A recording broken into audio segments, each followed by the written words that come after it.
Gente, vamos dar continuidade ao homicídio culposo enquanto o vídeo baixa no outro celular. Bem, vamos para o slide 22. Quero que vocês abram aí o slide na parte de homicídio culposo e slide 22.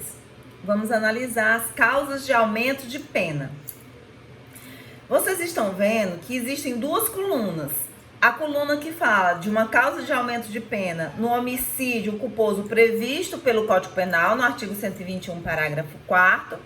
E nós temos a causa de aumento de pena prevista no homicídio culposo, no artigo 302, parágrafo 1º do Código de Trânsito Brasileiro. Para a gente ver como a legislação vai tratando diferente, sempre de uma forma mais severa, o homicídio culposo que acontece no contexto do trânsito.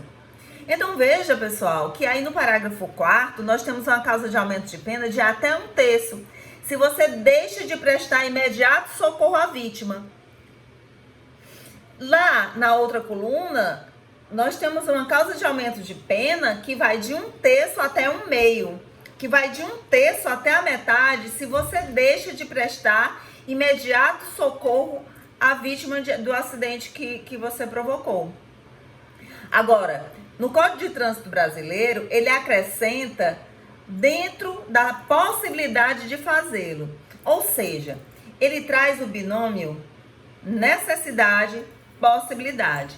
Se você causou o acidente e você deixa de socorrer, podendo socorrer, terá uma causa de aumento de pena que vai de 1/3 até 1/2.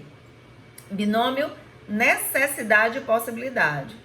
Se, por exemplo, você atropelou culposamente, mas existe uma multidão com pedras, com cacetetes, esperando você parar para você descer, e você comprova isso nos autos do processo, que existia no momento uma multidão tentando te agredir no momento em que você parasse para socorrer.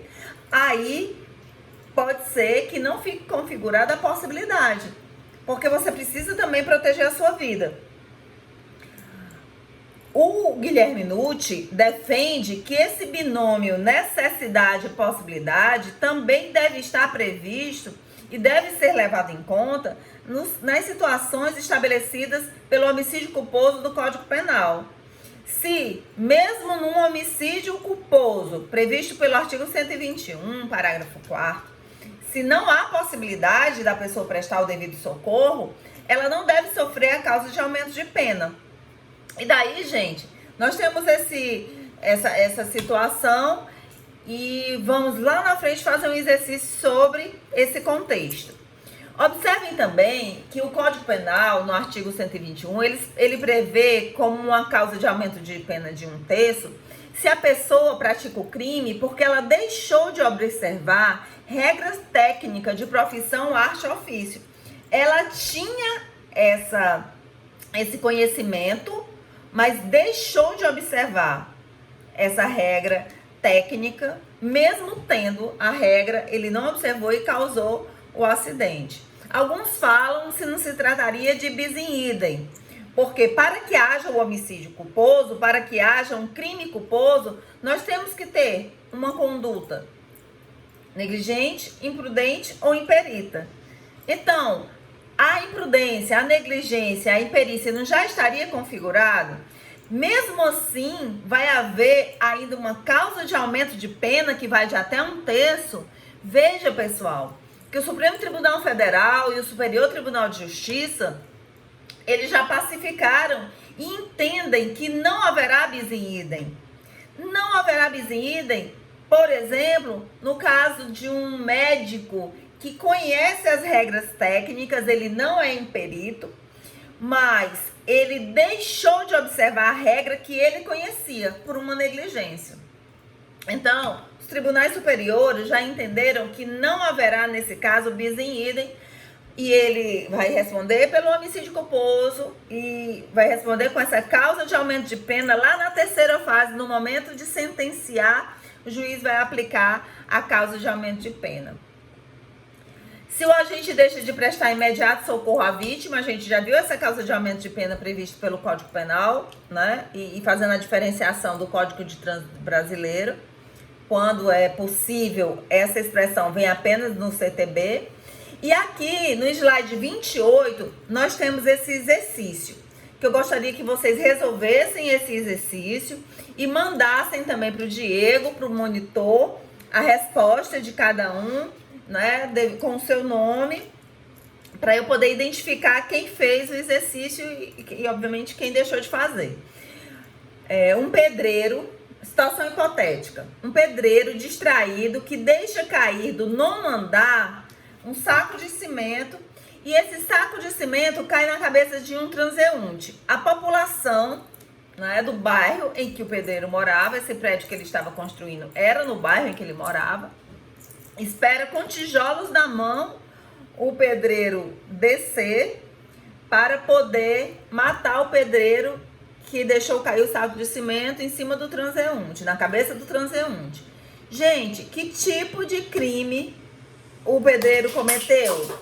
Ele cometeu, aqui quem caiu agora não foi o saco de cimento, mas foi a xícara. Que tipo de crime, se é que cometeu, qual foi o tipo de crime que ele cometeu? Por favor, responda e fundamente com legislação. Bom, gente, eu quero que a gente retome também agora o Código de Trânsito Brasileiro no artigo 304. Objetivamente falando, o artigo 304, ele trata da omissão de socorro especificamente prevista para os casos do CTB. Observe, depois você vai ler o artigo com bem calma, mas eu quero esclarecer que esse artigo 304, ele trata da omissão de socorro não de quem causou o acidente, não do causador, mas de quem foi envolvido no acidente. Ele não é o culpado do acidente, essa pessoa aqui do artigo 304 que deixou de socorrer. Ele foi envolvido no acidente, ele estava na via certa, uma pessoa que vinha na via errada invade a via e envolve essa pessoa do CTB, esse sujeito ativo do CTB no acidente. Mesmo assim, a pessoa que foi envolvida no acidente, ainda que não seja a causadora, ela tem o dever de prestar socorro às vítimas, caso seja possível fazer, né? E o parágrafo único, ele é bem severo quando ele diz que ainda que essa omissão seja sofrida por terceiro, se ele deixou de prestar socorro à vítima, ele vai responder pela omissão de socorro do 304. Veja bem, ainda que um terceiro preste o socorro ou ainda que a vítima, entre aspas, esteja morta. Olha só, gente, a que ponto chega o texto do artigo. O texto do artigo está dizendo, é para socorrer. Você foi envolvido num acidente, você tem a possibilidade de socorrer, mesmo que você não seja o causador desse acidente, você tem que socorrer a vítima. Ainda que outra pessoa socorra, se você não socorrer, você vai responder pela omissão de socorro, mesmo que a vítima esteja morta. Bom, vários questionamentos foram feitos a respeito da constitucionalidade desse artigo, mas ele está aí em plena vigência. No próximo slide, pessoal, no slide 29, vocês vão ter uma explicação bem detalhada do artigo 304 e depois vocês vão ler com calma, tá bom? Tá, e se eu ou você, nós estamos dirigindo nossos veículos, passamos próximo a um local onde houve um acidente, nós não fomos causadores do acidente, nós não causamos o acidente, nós não fomos envolvidos no acidente, né? Nosso carro está transitando próximo e a gente vê uma pessoa necessitando de socorro e a gente não socorre. Qual é o tipo de crime, se é que há algum crime que nós cometemos? Nós, transeuntes de carro, estamos passando dirigindo o nosso carro, vimos o acidente, vimos que existe uma pessoa precisando de socorro, mas nem somos os causadores e nem fomos envolvidos no acidente. Gente, o artigo 135 do Código Penal vai responder esse questionamento. Nessas situações, quem não presta o devido socorro vai responder pela omissão de socorro previsto pelo artigo 135 do CP. Por quê? Porque nesse exemplo, nós nem causamos o acidente, nem fomos envolvidos no acidente. Ok? Daí vem o questionamento. E se terceiro socorrer a vítima nessa situação do 135? Bom, o NUT defende que seria razoável que, caso a pessoa não tenha se negado a prestar o socorro, ela não poderá responder pela causa de aumento de pena, porque ela tentou prestar o socorro. Ela não prestou o socorro porque um terceiro prestou. E isso é muito factível e razoável, gente. Imagine que uma pessoa foi atropelada, está passando próximo uma pessoa de sua confiança, um parente seu, um irmão, um familiar. Óbvio que você vai preferir ser socorrido por uma pessoa da sua confiança do que ser socorrido por um estranho. Isso é muito razoável, o entendimento e a construção doutrinária do NUT. Bom, gente, no caso do artigo 135, se a pessoa já está morta, é entendido isso aí como um crime impossível.